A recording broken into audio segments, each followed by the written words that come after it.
Hey everybody, it's Cameron with the Atlas Strength Shop back with another video. We just got back from Alabama, Montgomery, Alabama, from the Southeast Strongman Classic. Had a couple of people competing in it, so wanted to go and support them.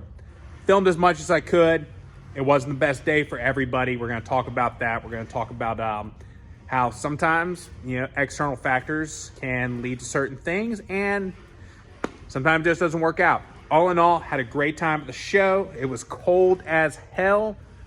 We're going to get started with the video. Before we do that, please like it and subscribe to the channel. It really does help us out a lot. So like I said, it was a very, very cold day. This is the middle of spring, and 40-degree weather just came out of nowhere. And as a result, it was pretty much impossible for people to get warm and stay warm. And that kind of led to a cascade of events for Matt that day.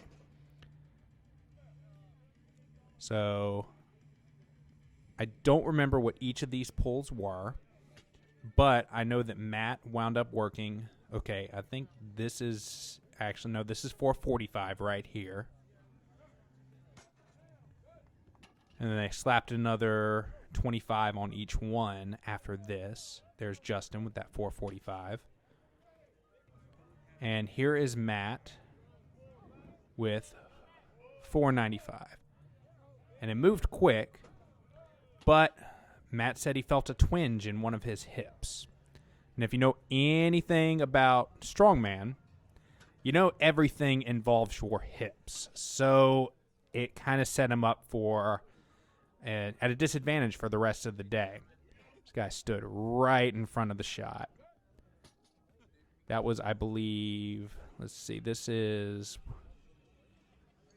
we're in the sixes now for Justin, I believe. Either sixes or high fives. I don't really remember where he left off. I would think I was high fives because here was six. This is something Justin's never attempted before. Gave it a shot, let off. And here's Christian Suggs with 655. This kid's 17 years old. Just a brutal rep.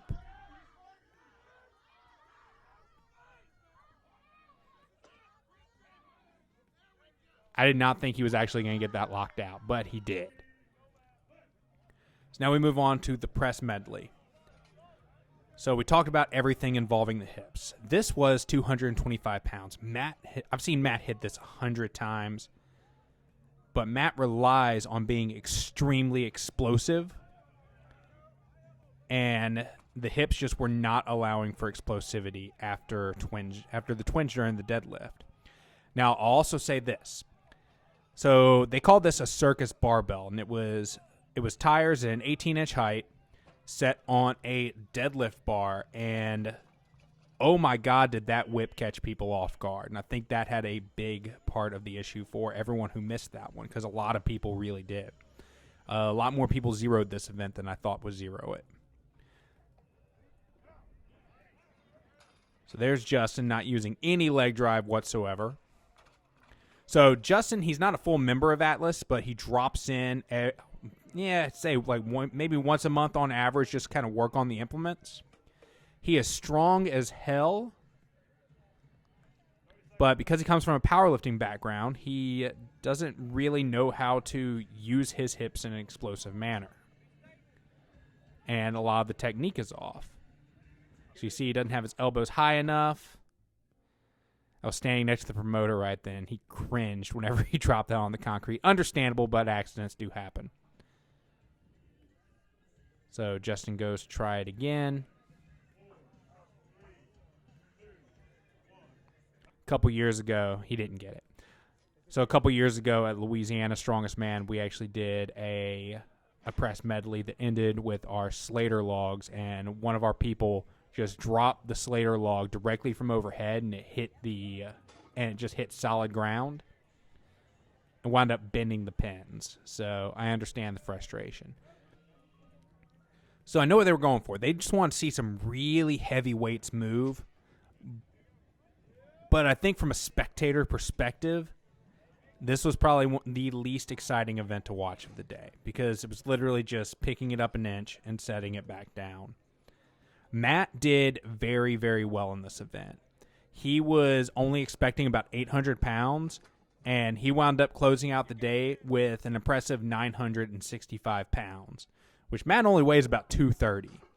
So he was very, very happy with that. And here is Justin hitting the same thing right here.